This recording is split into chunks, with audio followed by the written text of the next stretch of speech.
Hey, how you doing? Kerry Sullivan here with another RockstarTriathlete.com Q&A question. And today I got a really good question from Barry.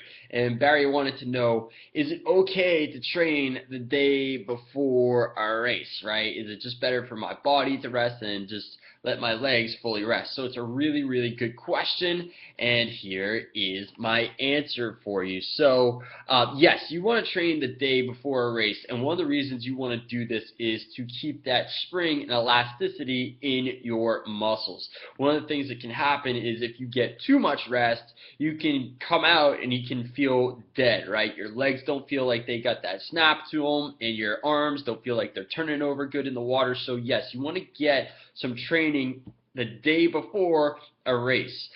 So the important thing is to note that yes, going into that race, you do want to be rested, so that week, 2 weeks, however big of a race you're going into, depending on peaking and everything else, it really depends, excuse me, on how much you want to, really taper things down. But what I suggest is going into that race, you want to cut, right? Listen to me on this. You want to cut your volume in half at least going into that race, but you want to keep the repetition, right? The reps that you're doing throughout the week, the frequency that you're doing throughout the week the same. So if you're used to running 4 days a week, keep running 4 days a week. You're used to biking 3 days a week, bike 3 days a week.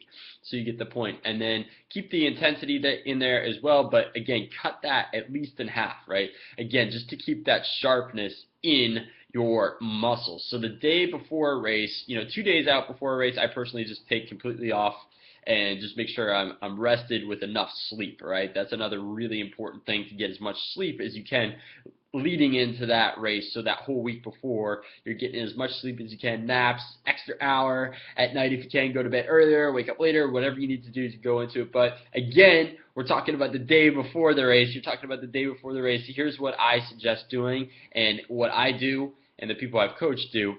So you're going to go through all 3 events. You're going to do your swim and your bike and your run. On the swim, do a 15-minute swim, just kind of loosen things up, and then throw in 3 to 5 30-second bursts where you're just going as hard as you can, and then you're just going for about a minute easy recovery, and then boom, hit right into it again, right? So nothing too killer, nothing super hard, that workout there. Just kind of recover as much as you need to in between those quick intervals, and then you're done. The bike, same deal. You're going to go 20-minute bike. You're going to do 3 to 5 intervals where you push it really hard for 30 seconds, lay off after those 30 seconds for a minute, 2 minutes, whatever you feel you need to fully recover, and then hit it again. And then you're going to do the same thing on the run, 10, 15-minute run, same type of deal, 3 to 5 reps, for 30 seconds. You can give it a minute rest in between, or whatever you feel you need to recover fully, and then you can go out and hit it. That usually will help to get that elasticity kind of back in your muscles, and you're good to go. So that is a good general rule of thumb. It's different for every person going into every race. You have to adjust things due to volumes and intensities and whatever. That's where kind of the art of coaching comes in. But that is a good general rule of thumb of what I just told you to go out there and do. So that's it. Hey, if you guys have any other questions, feel free to ask them below, and I will see you on the next RockstarTriathlete.com Q&A video. Over and out. This is Kerry Sullivan.